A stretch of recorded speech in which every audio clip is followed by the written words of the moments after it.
بسم اللہ الرحمن الرحیم۔ واقعہ کربلا۔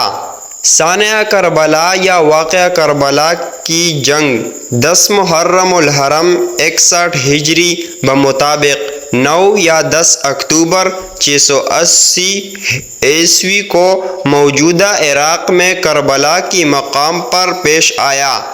یہ واقعہ مسلمانوں کی تاریخ کا اہم ترین واقعہ ہے اور اس کا اثر عمیق طور پر مسلمانوں کی زندگیوں پر ہے۔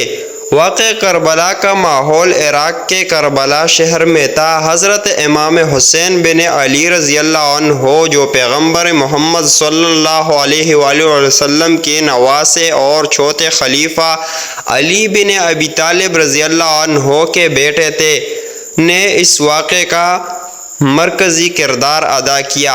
واقعہ کربلا کی وجہ سیاسی، مذہبی اور فرقہ وارانہ تنازعات تھے۔ حضرت حسین رضی اللہ عنہ نے یزید بن معاویہ کے خلاف کھڑے ہونے کا فیصلہ کیا، جو آنے والے خلافت کا امام ماننے کے لیے پیروی کر رہے تھے۔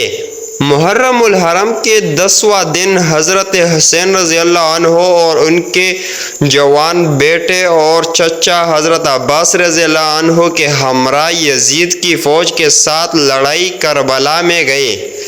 ان کو آباد کرنے کے لیے پانی کا راستہ بند کر دیا گیا اور انہیں تھکن اور پیاس کا سامنا کرنا پڑا۔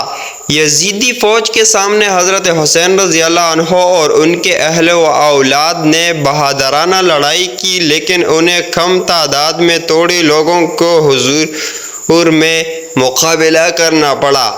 یزیدی فوج کے لشکروں نے حضرت حسین رضی اللہ عنہ اور ان کے ساتھیوں کو ہلاک کر دیا۔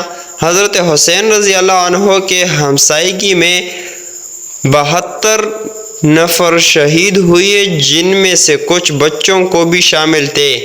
واقعہ کربلا نے مسلمانوں میں گہری ایمانی لہر اور خلافت کی تشدد کے مخالفت کے جذبات کو اجاگر کیا۔ اس واقعے کی یادگار کو محرم الحرم کے 10 دن تک عزاداری کے طور پر منایا جاتا ہے۔ واقعہ کربلا مسلمانوں کے لیے عبرت انگیز اور اس کا اثر مسلمانوں کی زندگیوں، مذہبی عمل و عادتوں، فکری عقیدتوں اور اخلاقی اقدار پر ہے۔